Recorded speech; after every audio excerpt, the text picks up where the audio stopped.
todos e sejam muito bem-vindos ao novo podcast da Rádio Planície, Os Jovens Querem Saber de Política. Antes de mais, para quem não me conhece, o meu nome é Carmen Garcia, tenho 17 anos, estou no 12º ano na Escola Secundária de Moura, no curso de Línguas e Humanidades. Estou neste projeto não por ser nenhuma expert em política, antes pelo contrário, sou uma simples jovem, normal e corrente, a fazer agora o seu caminho de descoberta e entrar neste dito mundo de adultos. E entramos logo aqui num dos principais objetivos deste podcast, que é desconstruir esta ideia de que este mundo da participação e intervenção política está reservado somente a adultos e que os jovens, na sua maioria, estão excluídos deste universo. Dito isto, um dos principais objetivos deste podcast é tirar o peso à volta da conversa política, ao mesmo tempo que reconhecemos a sua complexidade como uma área científica que não deve ser simplificada. Aliás, a meu ver, quando nós tentamos simplificar a política, não estamos a fazer política, mas estamos sim a entrar num ramo de marketing em que a frase mais simples e mais chamativa é que cola. Eu estava a pensar sobre este tema e veio-me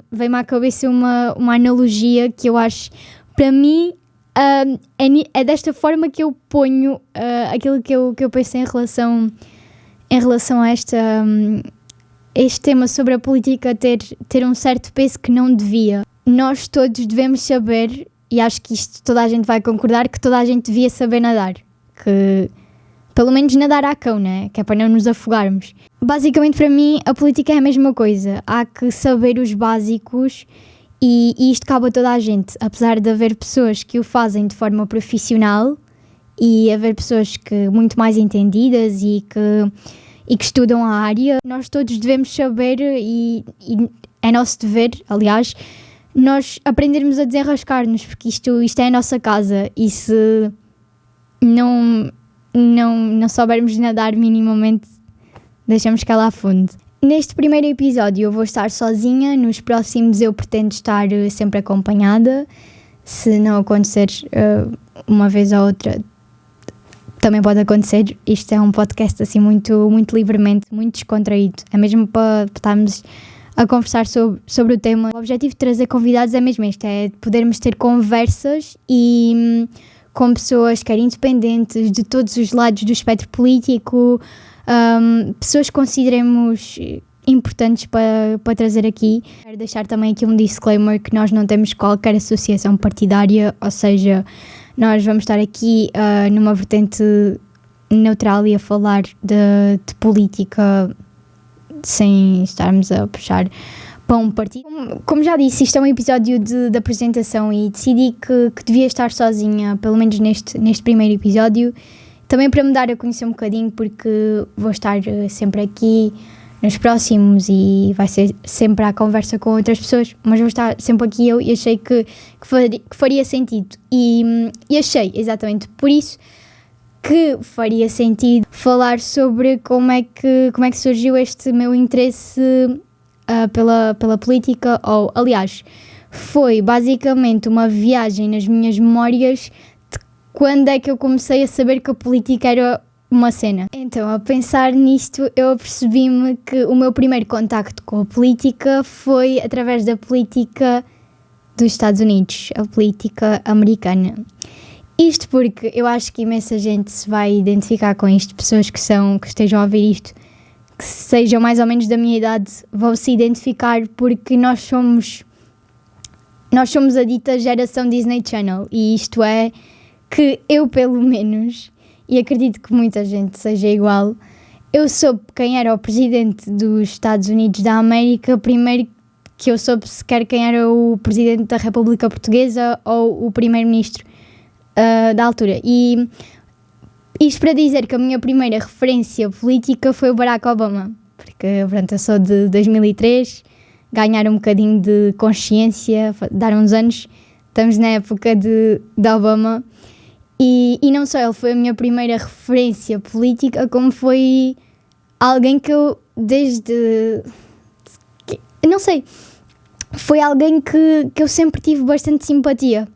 Eu gostava muito do presidente Obama, Aliás, a minha mãe está sempre a contar esta história de que no segundo mandato dele, não sei dizer o ano, podia estar aqui a fazer contas, mas não me apetece. Eleições para o segundo mandato dele, eu fiz um rap de apoio ao Obama e que eu não quero estar aqui a recriar, mas que era mais ou menos do tipo: quem é o melhor presidente, quem é Barack Obama.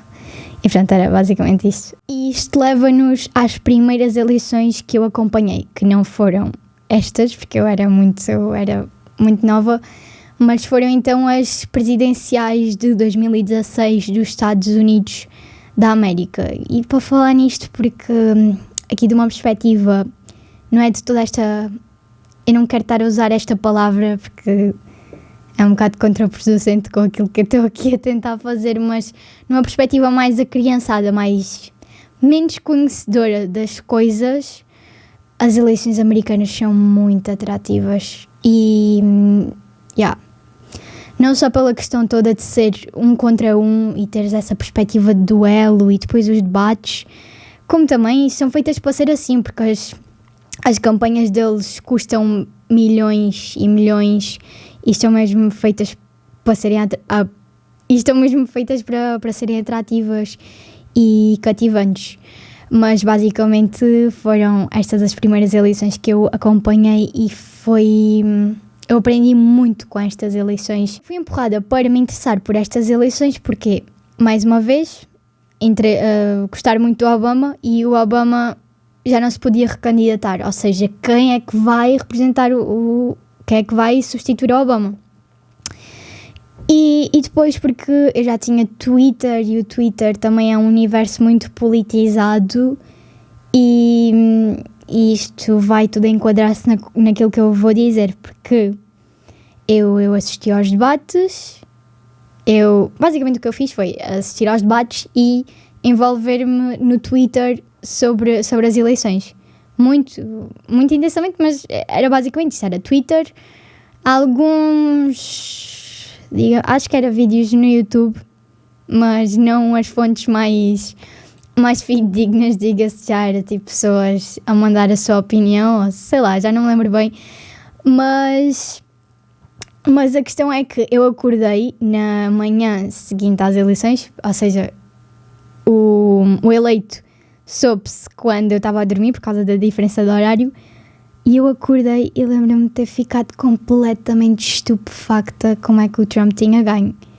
E foi aí que eu me apercebi que durante este tempo todo eu tinha estado inserida numa bolha de Twitter democrata e de celebridades que eram todas para Hillary, e que eu só via hashtags de I'm with her, que para quem não fala nada em inglês é eu estou com ela, e eu só via isto, e parecia que toda a gente dizia mal do Trump, que toda a gente o achava ridículo, que aquilo não... Pronto, achava eu que aquilo não havia hipóteses. E então foi aí que eu me apercebi o perigo da bolha. O Twitter promove muito não só as bolhas, mas também aquela tal politicazinha de marketing.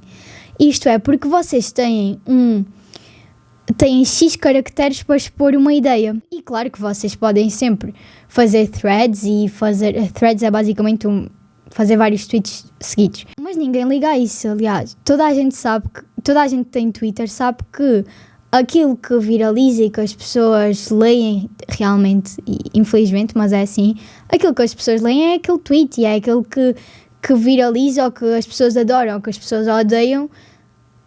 Depende da forma como tu escreveste. É tal questão do marketing, é aquilo que tu dizes naquelas pequenas palavras que são o melhor. Mas não quer dizer que esteja correto, porque às vezes tu precisas de mais espaço para expor uma ideia. E quando tu tentas simplificar a tua ideia e diminuí-la para caber ali, estás a reduzir imenso o conceito, e isto não funciona. E isto é uma coisa que eu critico bastante no Twitter, e que eu acredito que ele promove um bocadinho o populismo, porque tens este limite de caracteres. Mas isto para dizer que eu não concordo com o limite de caracteres no Twitter, e que acho que as pessoas têm que se habituar a ler mais do que do que aquilo, porque isto está feito desta maneira porque as pessoas não leem. E é exatamente como as pessoas partilham notícias que só leem os títulos a negrito. Tipo, pessoal, temos que passar a ler os artigos todos. Mais uma vez, os títulos a negrito são marketing e que muitas vezes eles dizem uma coisa no título, depois clarificam no artigo. Mas provou-se que afinal era assim. E aqui voltando ao tema, é importante aprender a usar as redes sociais como ferramentas e que elas não nos usem a nós e não nos façam ficar todos quadrados. Para mim isto é assim, tanto nas redes sociais como na vida real é importante não só seguirmos pessoas que pensem igual a nós, porque senão nós nunca vamos aprender e vamos estar sempre a pensar que nós estamos certos e é por isso que há um certo clubismo partidário que eu acredito que afugenta um bocadinho as pessoas também da política, porque parece que temos de estar todos a pensar o mesmo. Para mim, tudo o que tira o pensamento crítico é um não. Voltando ao meu caminho sobre o interesse e a vida política, a partir das eleições de 2016 eu comecei a acompanhar todas as eleições portuguesas. As dos Estados Unidos só acompanho presidenciais, sinceramente, e foi outra vez aqui em 2020, mas as portuguesas nestes anos foram as autárquicas de 2017, as legislativas de 2019 e as presidenciais de 2021. Umas acompanhei mais do que outras e em nenhumas pude votar. Aliás, o meu primeiro voto vai ser nas autárquicas de 2021, porque é quando eu já tenho 18 anos.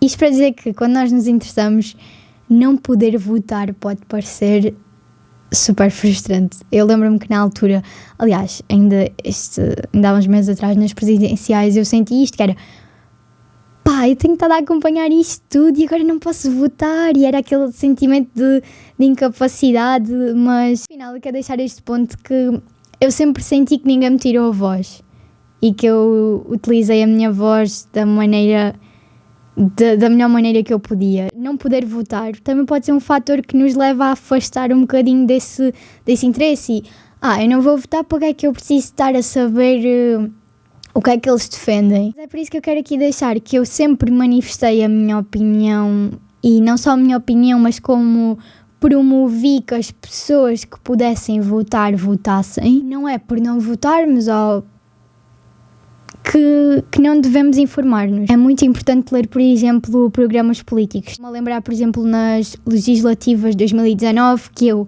não ia votar, mas li os programas políticos todos e pensava com qual é que eu me identificava mais e fazer esse exercício. Isto foi uma coisa que eu fiz muito naturalmente, porque eu sabia que, na altura, aliás, na altura das eleições, os programas políticos andam para aí a ser partilhados, os próprios partidos partilham imenso.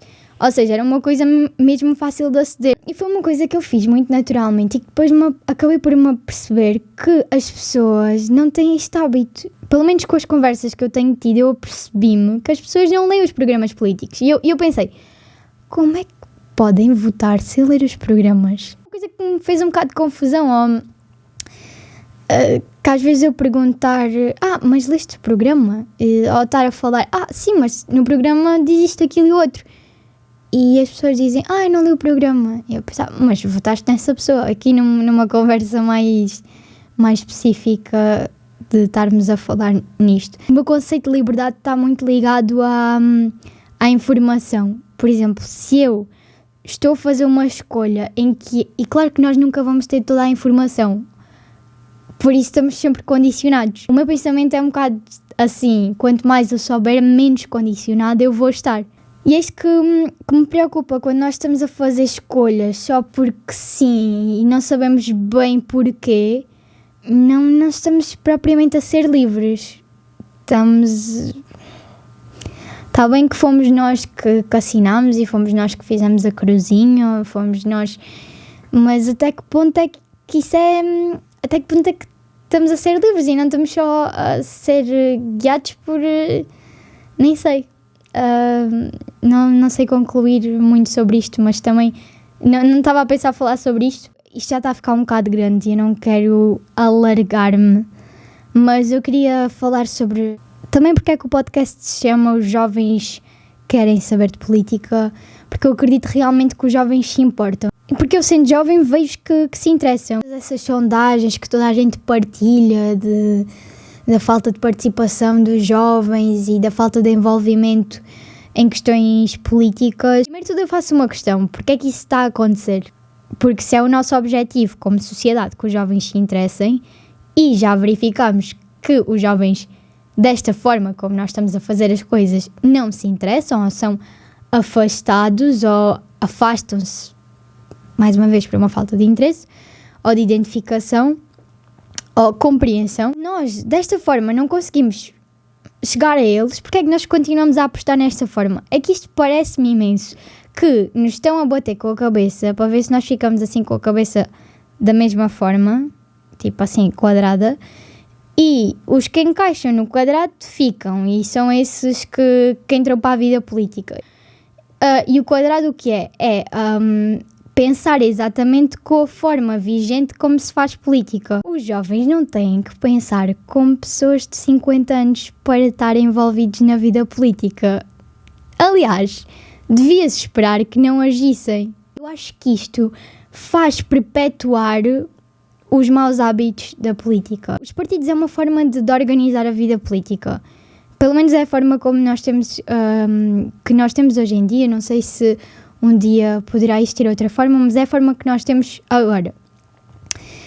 E há aquela mensagem subjacente que tu só entras num partido se tu te identificares exatamente com aquilo que está lá escrito. E não estou a dizer que toda a gente faz isso. Aliás, eu sei de imensa gente que não faz isso e eu admiro, e é mesmo isso que vou falar. Em vez de nós entrarmos naquela perspectiva, e isto entrar num partido e não só. Por exemplo, há muita gente que diz: eu não me interesso por política porque eles são todos iguais e porque eu não me identifico com nenhum.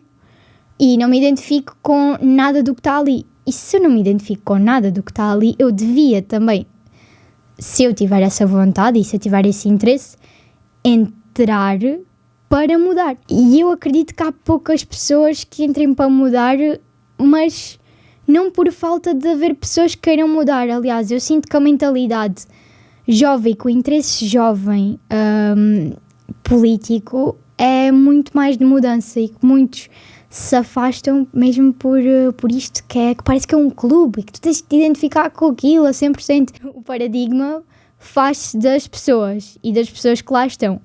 E se nós só deixarmos entrar pessoas que pensem igual, daqui a 50 anos isto vai estar igual. Se nós começarmos a entrar as pessoas, a deixar entrar as pessoas que querem mudar, isto daqui a 50 anos vai estar diferente. Não sei se vai estar melhor, mas vai estar diferente. E o facto de termos uma democracia parte do pressuposto que nós queiramos fazer diferente, porque senão estávamos numa ditadura e estávamos sempre iguais. E foi isso, eu acho que é a falta de pessoas que entrem para mudar. E eu vou deixar este podcast por aqui porque acho que já está enorme. Espero que tenham gostado. Foi um episódio em que eu estive sozinha. Nos próximos não vou estar só eu aqui a falar, portanto não desistam já do podcast assim à primeira. Muito obrigada e vemo-nos no próximo episódio.